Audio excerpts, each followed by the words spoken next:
Chilli egg আমার আজকের recipe খুব সহজেই বাড়িতে বানিয়ে নেওয়া যাবে। আর বাড়ির বড় থেকে ছোট সবাই কিন্তু খুব পছন্দ করে খাবে। ডিমের ঝোল তো প্রায় দিনই আমাদের বাড়িতে তৈরি হয়। একদিন চিলি এগ বাড়িতে বানিয়ে দেখুন, আশা করছি আপনাদের ভালো লাগবে।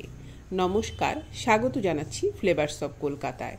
সাথে আছি আমি নন্দিনী। আসুন তাহলে শুরু করি। আমি এখানে চিলি এগ বানাতে আজ ব্যবহার করছি দেশি হাঁসের ডিম। আপনারা পোলট্রির ডিম দিয়েও এই রেসিপি ট্রাই করতে পারবেন। ডিম সেদ্ধ করে এইভাবে কেটে নিয়েছি। ডিমের মধ্যে দিলাম পরিমাণ করে লবণ, গোলমরিচের গুঁড়ো আর কিছুটা ঝাল লাল লঙ্কার গুঁড়ো। একটু জল ছিটিয়ে দিয়ে সমস্ত মশলাগুলো ডিমের গায়ে প্রথমে খুব ভালো করে মেখে নেব।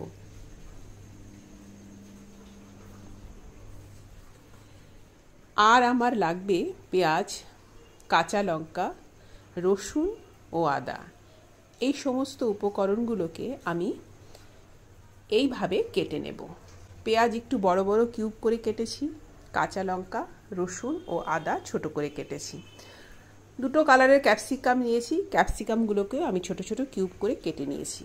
এবার এখানে একটা ব্যাটার তৈরি করব। সেই জন্য আমি একটা বড় বাটির মধ্যে 1.5 টেবিল চামচ পরিমাণ কর্নফ্লাওয়ার আর 1 টেবিল চামচ ময়দা দিয়েছি। পরিমাণ করে লবণ, গোলমরিচের গুঁড়ো, খুব সামান্য একটু হলুদ গুঁড়ো আর একটু ঝাল লাল লঙ্কার গুঁড়ো দিয়ে একটা থিক ব্যাটার তৈরি করে রেখে দেব।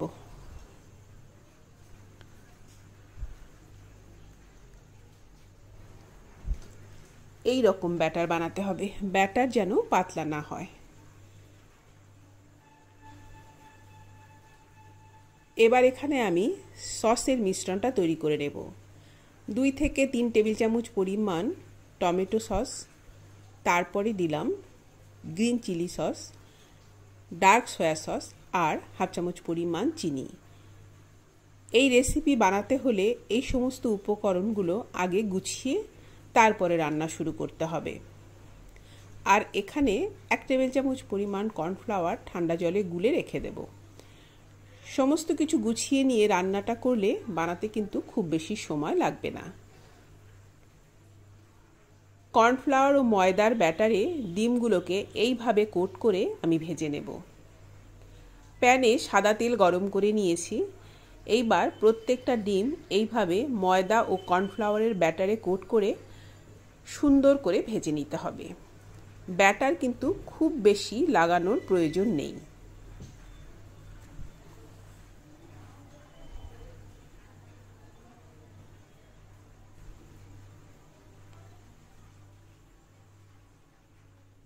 এই রকম করে ভাজতে হবে। আমি ডিমগুলোকে তুলে নিচ্ছি।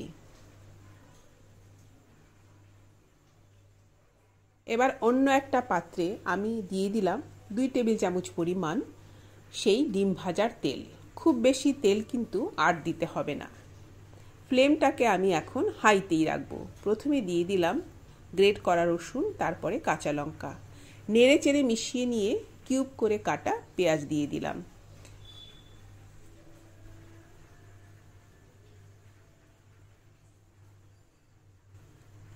পেঁয়াজটা একটুক্ষণ ভেজে নেওয়ার পরেই আমি দিয়ে দেব গ্রেট করে নেওয়া আদা আর ক্যাপসিকাম ও বেল পেপার। সবুজ ও লাল রঙের যে ক্যাপসিকাম আর বেল পেপার আমি এখানে কেটে নিয়েছি সেটাও দিয়ে দিলাম। ফ্লেমটা কিন্তু একটু বাড়ানোই থাকবে। সিম আঁচে যদি আমি খুব বেশি সময় ধরে এইগুলোকে ভাজি তাহলে সবজিটা নেতিয়ে যাবে, এর ক্রাঞ্চিনেসটা চলে যাবে, তখন কিন্তু ভালো লাগবে না। সেই জন্য ফ্লেমটাকে বাড়িয়েই রাখতে হবে। পরিমাণ করে একটু লবণ দিয়েছি। লবণ দেওয়ার সময় মনে রাখতে হবে আমি যে সসগুলো ব্যবহার করব প্রত্যেকটা সসেই কিন্তু প্রচুর পরিমাণে লবণ থাকে। সেই জন্য লবণটা একটু বুঝে দিতে হবে। সসের মিশ্রণটা দিয়ে দিলাম। এবার নেড়ে চেড়ে এই পেঁয়াজ ও ক্যাপসিকামের সাথে একটু ভেজে নেব।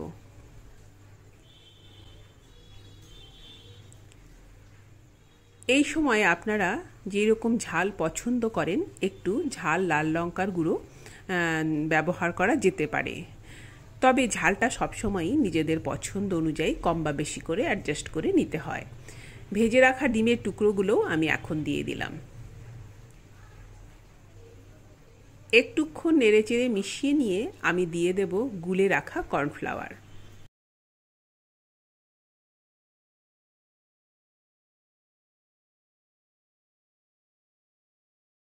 আমি যেহেতু আজকে ড্রাই চিলি এগ বানাবো সেই জন্য খুব বেশি জল দেব না। কর্নফ্লাওয়ারের বাটিটা ধুয়ে আমি আরও হাফ কাপ পরিমাণ জল দিয়ে দিলাম। এবার আমি এটা মিশিয়ে নিয়ে ঢাকা দিয়ে দেব। 1.5 থেকে 2 মিনিট ঢাকা দিয়ে তারপরে আমি ঢাকনা খুলে নেব। খুব বেশি সময় ধরে কিন্তু এটাকে সেদ্ধ করতে হবে না।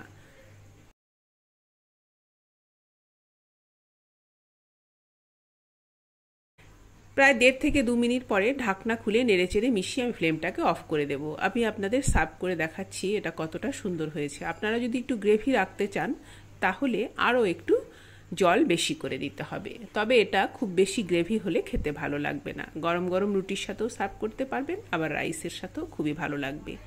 আশা করছি আমার আজকের রেসিপি আপনাদের ভালো লেগেছে। ভালো লাগলে আমার পাশেই থাকার অনুরোধ করব।